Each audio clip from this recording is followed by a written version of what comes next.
नमस्कार दोस्तों, कैसे हैं आप सब लोग? स्वागत है आपका क्रैक जी के एग्ज़ाम पर।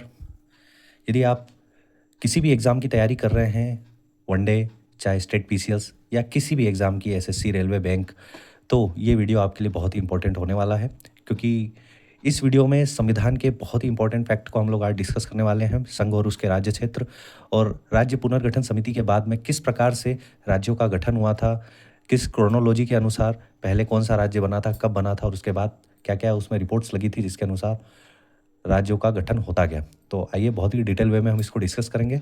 तो यदि आप तैयारी कर रहे हैं किसी भी परीक्षा की, तो ये वीडियो ज़रूर आप इसको पूरी तरीके से देखिए, समझिए और जो इसमें बने हुए नोट्स हैं, ये हैंड रिटन नोट्स हैं, इसको आप पीडीएफ के माध्यम से टेलीग्राम के द्वारा प्राप्त भी कर सकते हैं। टेलीग्राम का लिंक इस वीडियो के डिस्क्रिप्शन बॉक्स में है।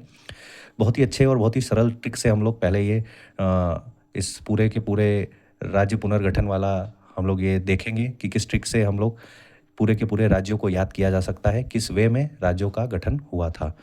तो इससे पहले भी हम लोगों ने वीडियो बनाया है राज्य पुनर्गठन प्रक्रिया की, उसको आप देख सकते हैं हमारे वीडियो के प्लेलिस्ट में और नहीं तो पूरा का पूरा प्लेलिस्ट देख के आप संविधान का लाभ ले सकते हैं। तो कल वाले वीडियोज़ में हम लोगों ने डिस्कस किया था एस के धर कमेटी, जेवीपी कमेटी और किस प्रकार से पोट्टी श्रीरामुलु जो कांग्रेस के नेता थे, उनके हड़ताल के बाद में आंध्र प्रदेश को भाषाई आधार पर पहला राज्य बनाना पड़ गया था। फजल अली आयोग कितना इंपॉर्टेंस रखता है राज्य पुनर्गठन समिति में। सितंबर 1955 में उसकी रिपोर्ट हुई थी और उनका रिपोर्ट का मेन जो बिंदु था वो ये था कि भाषा के आधार पर राज्य बनना तो चाहिए परंतु एक भाषा एक राज्य नहीं रहेगा।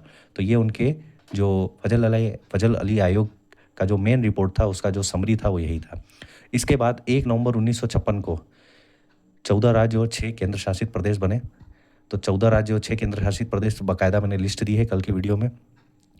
तो और आज हम उससे बचे हुए जो राज्य हैं कि किस तरीके से आगे बनते गए और प्रेजेंट टाइम में हमारे 28 राज्य और 8 केंद्र शासित प्रदेश हैं। तो ये सब हम लोग आज डिस्कस करने वाले हैं।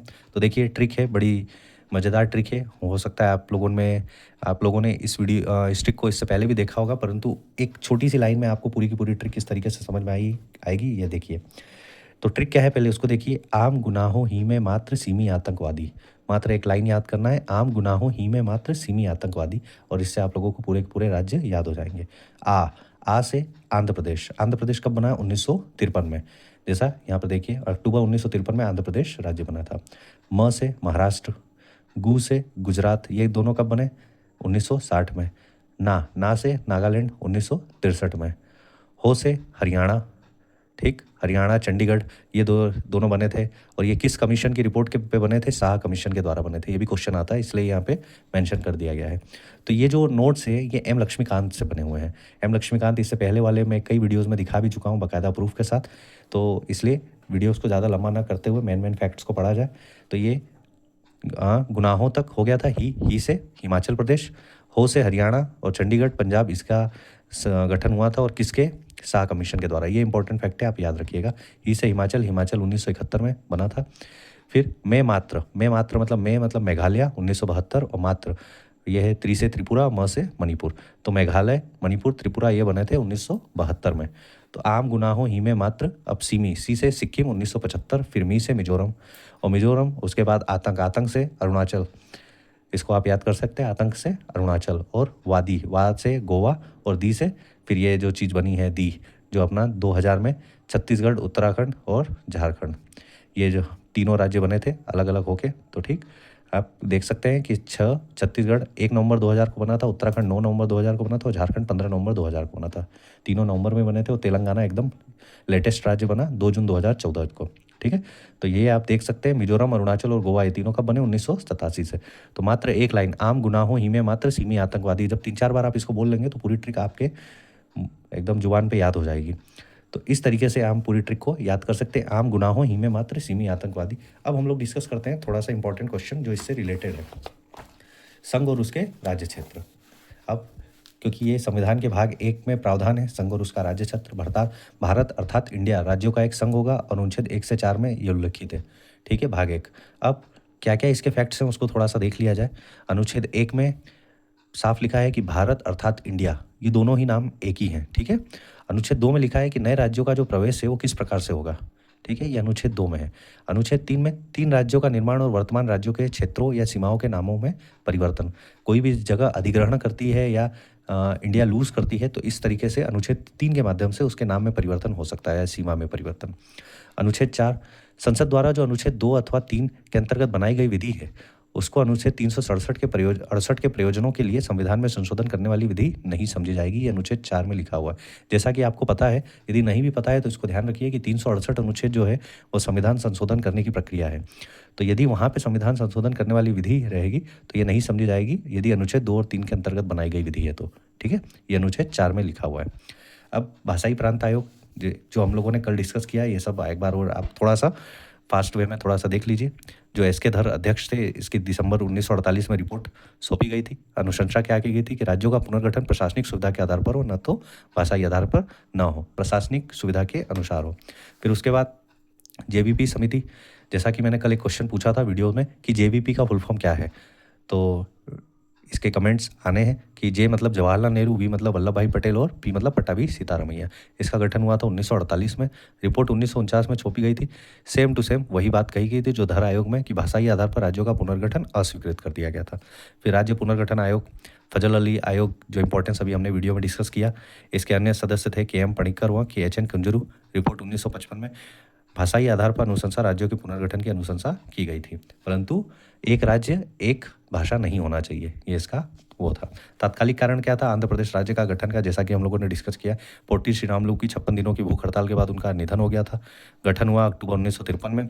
विशेषता भाषा के आधार पर गठित देश का पहला राज्य, ये प्रश्न आता है कि भाषा के आधार पर पहला राज्य कौन सा है, तो आंध्र प्रदेश। और विभाजन कब हुआ है आंध्र प्रदेश का, तो 2 जून 2014 को हमारा नया राज्य बना, जिसका नाम क्या है, तेलंगाना।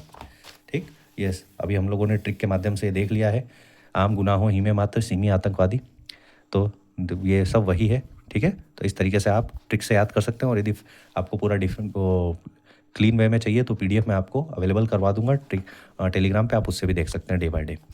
ठीक है, तो अब जो लेटेस्ट न्यूज़ है वो आप ये देख लीजिए कि जम्मू कश्मीर और दादरा और नगर हवेली जो कंबाइन हो गए दमन और दीव के साथ में, तो इसके बारे में थोड़ा सा आप डिस्कस कर लीजिए, देख लीजिए। 6 अगस्त 2019 को भारत सरकार ने अनुच्छेद 370 के तहत जम्मू कश्मीर की विशेष संवैधानिक स्थिति को समाप्त कर दिया और अनुच्छेद 35 को भी निरस्त कर दिया है। ठीक है, उसके बाद 31 अक्टूबर 2019 को जम्मू कश्मीर राज्य को केंद्र शासित 2 प्रदेशों में विभक्त कर दिया। एक हो गया जम्मू कश्मीर और दूसरा हो गया लद्दाख।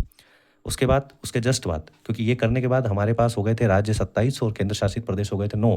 तो इसके बाद फिर दादरा और नगर हवेली और दमन और दीव। वर्तमान में दादरा और नगर हवेली, दमन और दीव का अधिनियम 2019 के द्वारा 240 अनुच्छेद उपखंड 1 के ग के तहत दोनों संघ को राज्य क्षेत्रों में विलय कर दिया गया। तो अब ये दोनों क्या हो गए, एक ही केंद्र शासित प्रदेश हो गए और उसकी राजधानी क्या हो गई है, दमन।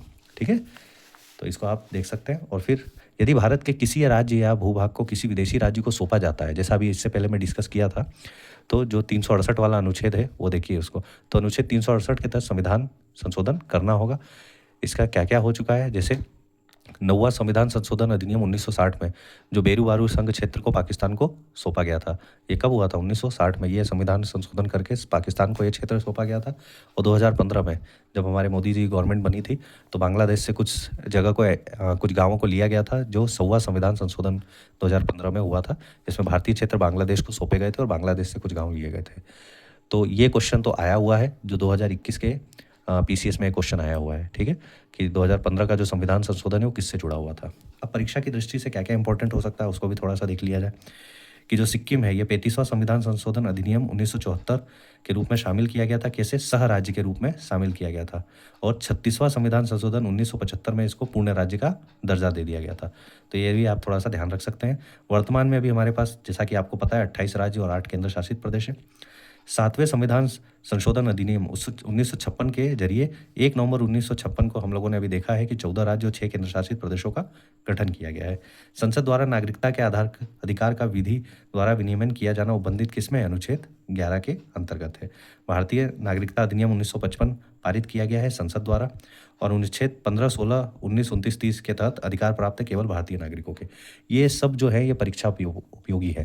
अब ये सब के सब आपको सिर्फ एक नोट्स में मिल सकते हैं। देखिए यहाँ पे लिखा हुआ है हाईलाइट के साथ में इंपॉर्टेंट, भारतीयों को प्राप्त अधिकार ओनली फॉर इंडियंस क्या क्या है, अनुच्छेद 15, 16, 19, 29, 30। तो ये सब आपको इस नोट्स में मिलेगा। मात्र इस नोट्स के माध्यम से मैंने कई एग्जामों में पॉलिटी में अच्छे नंबर अंक अर्जित किए हैं। तो आप भी इस पीडीएफ का फ़ायदा उठा सकते हैं, और पीडीएफ लेने के लिए टेलीग्राम से आप जुड़ जाइए। और किसी भी एग्ज़ाम की यदि आप तैयारी कर रही हैं तो विश्वास मानिए ये एम लक्ष्मीकांत और लूसेंट का सार है। बाकी यदि आप कंटिन्यू पढ़ रहे होंगे तो आपको फ़ायदा मिल रहा होगा। और बाकी तैयारी करते रहिए, तब तक के लिए हमसे जुड़े रहें क्रैक जीके एग्ज़ाम से। नमस्कार, जय हिंद।